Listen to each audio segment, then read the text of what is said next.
Welcome one and all. Step right up and get your tickets for another moment in gaming history. Hey guys, welcome back to the channel, or if it's your first time here, welcome officially to the channel. This is a segment I call Moments in Gaming History. Today we're going to dive into something that I think most of us loved in the mid-80s to early 90s, especially if you're into computers around that time, and have since fallen out of popularity. That's adventure games. Many of us have fond memories of many of these, be they King's Quest, Monkey Island, Grim Fandango, the list goes on and on. But where and how early did these start? What did they look like? Let's go back in time again and look at where these started, how they worked, how the approaches changed over the years as well. Now, I'm sure many of us played games like King's Quest or even Zork, and if you played something like Zork especially, you'll already understand how this type of game worked in the earliest days. If not, let me explain a bit. You see, in the early days of adventure games and computing in general, everything was either ASCII designs like Rogue, and you can see my video on that for more on that, or text-based. The text-based ones would describe a scene much like you would out of a page of a book or part of a script, and then give you a prompt. The player would then key in a word that the parser would understand, followed by the item or object they wanted to interact with. For example, you're in a room full of snakes and a torch is nearby. You might respond with, "Take torch." You see, in this case, take would be the word the parser would use, and torch would be the object that you used it on. The game would respond by giving you the torch. You might then use the torch to force the snakes to back off, such as, "Use torch." And the game might respond, "The snakes back away, hissing and looking for an opportune moment to strike." In this type of game, common words and letters, uses like inventory, look, diagnose, get or take, read, would all tell the program what action you might want to do on something and the scene portrayed. Certain items would be flagged in the room and might even be told that the user that they're there, like the torch in my previous example. The player could also move by typing N for north, E for east, S for south, and W for west respectively. This may look and seem simplistic, but at the time it was the first glimpse into story-driven gameplay that many, if not anyone, had ever seen, especially when you realize that the first one wasn't Zork. That came out in 1980, but this one was called Colossal Cave Adventure, which came out in 1976. Yeah, it's another one of those moments on this channel, where something we all thought we knew was true is beaten by several years, if not decades.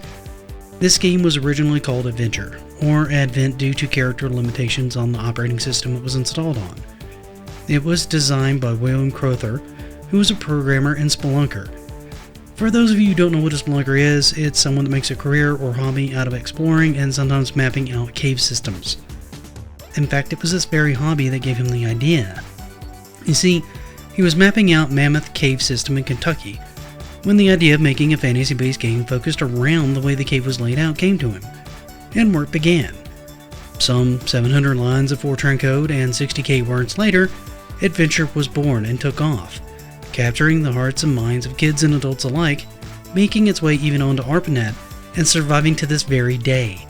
It showed proof that story-driven narrative games could work and people would happily gravitate to them, spawning out games like Zork, King's Quest, and even Monkey Island. And before you say how much more advanced something like Monkey Island is, think about this for a moment. In Monkey Island, you click on a direction. To move, say east, or E. If you want to pick up some scissors on the table, you hover over the item and pull up your actions, selecting take. See where I'm going? That's right. The format really hasn't changed. For all the improved bells and whistles to how you interface, no matter what the graphics you put on it, the core of the gameplay is the item parser style direction that was built in 1976. You don't have to look far to see how it's influenced other games as well. Once games got advanced enough, many RPGs would use elements of these kinds of story-driven games. Take Fallout, for example.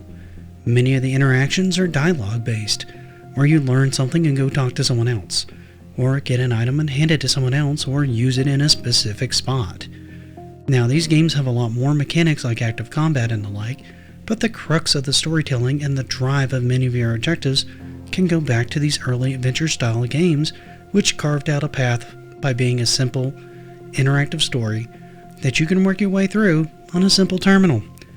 So the next time you pick up a 40-hour RPG and spend your time deciding what you're going to hold, what you're going to drop, and what you're going to say to that NPC, take a moment to think back to a time where we were all doing these kinds of things, but without all the trappings and graphics, and realize we've been doing this since 1976. What do you guys think of this one though?